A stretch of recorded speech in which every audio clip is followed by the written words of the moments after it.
J'avais la chance, la possibilité de participer à un projet de recherche qui avait été vraiment documenté et qui a été aussi adapté à notre cadre juridique ou à notre cadre juridique à venir. C'est un bâtiment qui pourrait être construit jusqu'à 20 étages.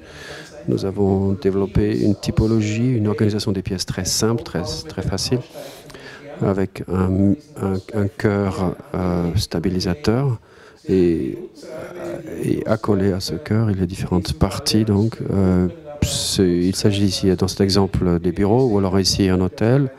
Ça pourrait aussi... C'était vraiment notre approche, de pouvoir développer un système qui puisse être adapté dans différents domaines. Pour ces plans, nous avons développé différents systèmes constructifs, essayé différentes solutions.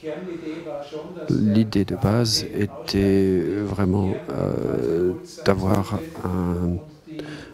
un cœur en bois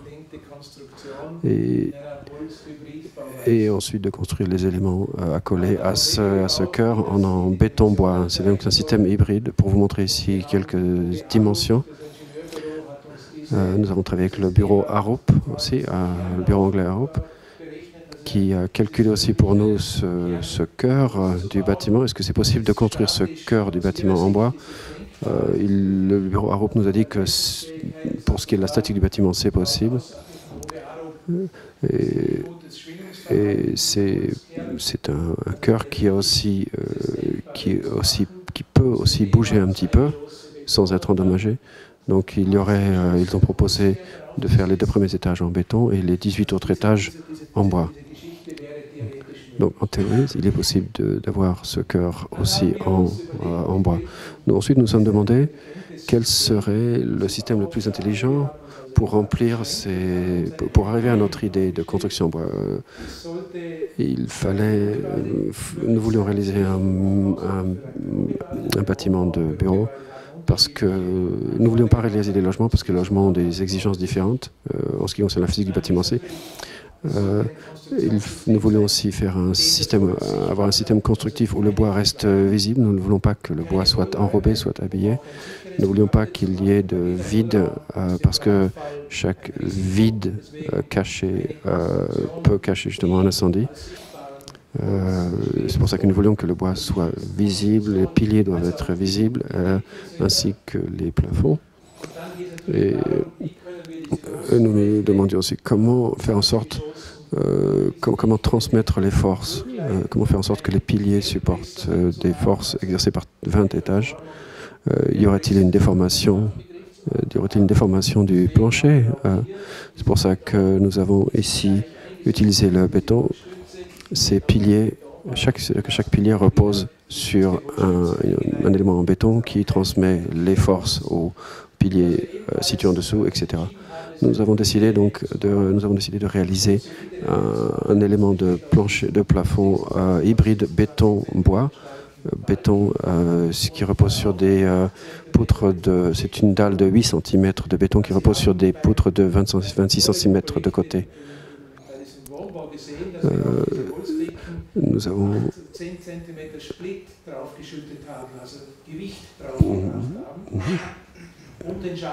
Ok, parce qu'en fait, pour garantir une certaine isolation acoustique, il nous aurait fallu déposer du gravier, mais en fait, si nous avons réalisé ça en bois, c'est pour ça que nous avons préféré le béton pour l'isolation acoustique. Il y a 2 possibilités. Soit je renforce la construction afin qu'il y ait du poids, beaucoup de poids, ou alors j'utilise deux composants qui sont connectés entre eux, en utilisant, c'est-à-dire que le béton supporte est l'élément qui garantit un certain poids et une certaine isolation acoustique.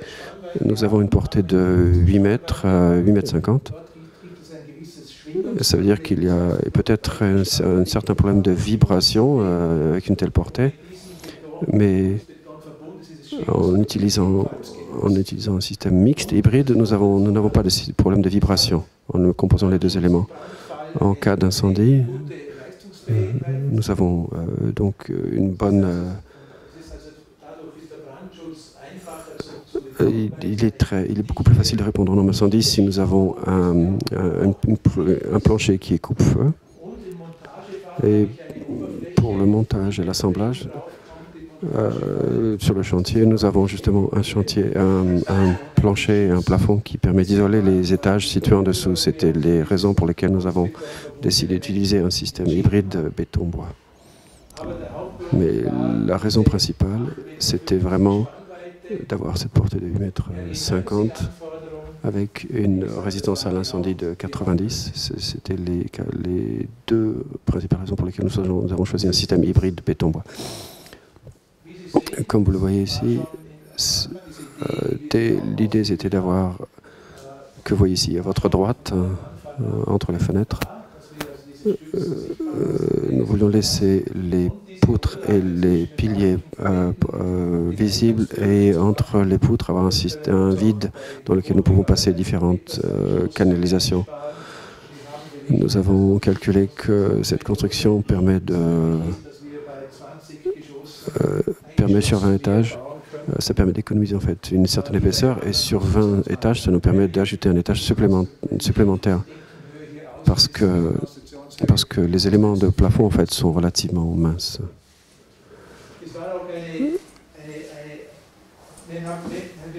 Nous avons aussi, nous sommes dit aussi, si nous voulons construire une structure aussi haute, il nous faut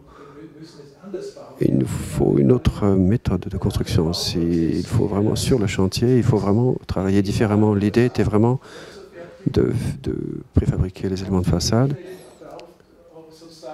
et de poser les éléments ensuite dessus. Ça veut dire que vraiment, c'était comme un système de Lego où on rajoute à chaque fois un étage.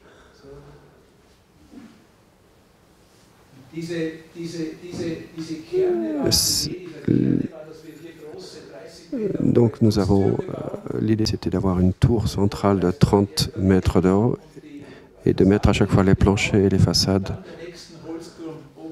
et ensuite de rajouter encore un élément de 30 mètres de haut, etc. pour arriver et de construire ainsi jusqu'à 100 mètres de haut.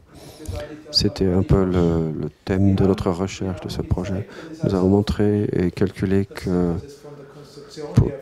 que c'était possible en termes de statique du bâtiment, que ces piliers en bois, ils devaient avoir simplement des dimensions appropriées.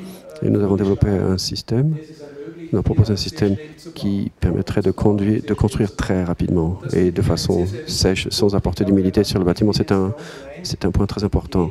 Quand on parle de ces bâtiments, quand on parle d'un bâtiment de 100 mètres de haut, il faut vraiment réfléchir à la façon dont on construit le bâtiment sur le chantier. Il faut construire, il faut que ça aille très vite, il faut qu'on préfabrique beaucoup d'éléments, il faut pouvoir construire le bâtiment sans qu'il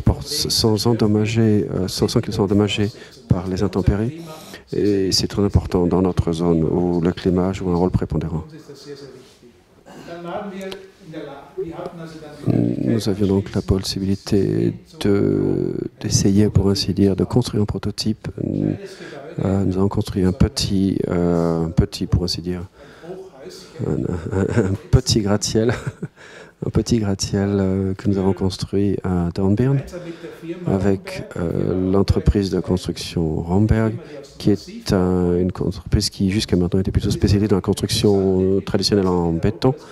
En fait, il y a beaucoup, en fait, c'est une tendance qu'on constate en Europe. Il y a beaucoup d'entreprises de construction en béton qui se diversifient vers le bois. Et l'entreprise Romberg réfléchit beaucoup sur le thème de l'environnement et veut s'orienter aussi vers le domaine du bois. C'est pour ça que nous avons travaillé ensemble. Et ce que nous voyons, on a un cœur qui est pas en bois, mais en béton.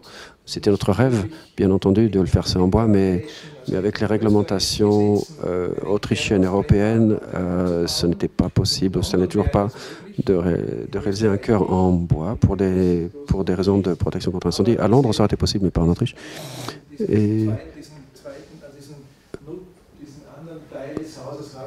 Mais le reste le reste du bâtiment, nous l'avons construit en bois comme nous l'avions prévu. Et il a le plancher du dernier étage est à 22 mètres, donc c'est vraiment la limite qui nous est imposée par la réglementation. Si nous avions construit un tout petit peu plus, ça aurait été un gratte-ciel et les réglementations auraient été beaucoup plus compliquées. Et les réglementations pour la protection contre l'incendie auraient été plus strictes encore. Nous voyons aussi en jaune et vert, ce sont donc les éléments de plafond dont je vous ai parlé. Ici, voici donc les éléments de plancher qui ont été préfabriqués, qui ont été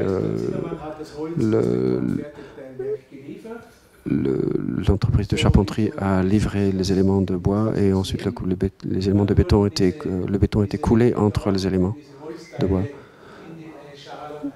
Donc ils sont assemblés dans des coffrages et vous voyez ici les éléments de liaison. La liaison entre les éléments de béton et de bois sont faits de telle façon qu'il y a en fait des percements dans les éléments de bois et le béton coule dans ces percements et c'est ce qui assure la jonction entre le bois et le béton. Il y a quelques vis aussi afin de garantir une meilleure liaison entre les éléments. Donc le béton est évidemment coulé. Ce n'est pas aussi beau que du bois. Et voici à quoi ressemble un élément de plafond. On voit donc à quoi ça fonctionne, à quoi ça ressemble. Il y a un trou pour le montage, l'assemblage sur place. Et il y a ici une partie en acier pour renforcer encore et pour assurer la prise de certaines charges. Et certains éléments,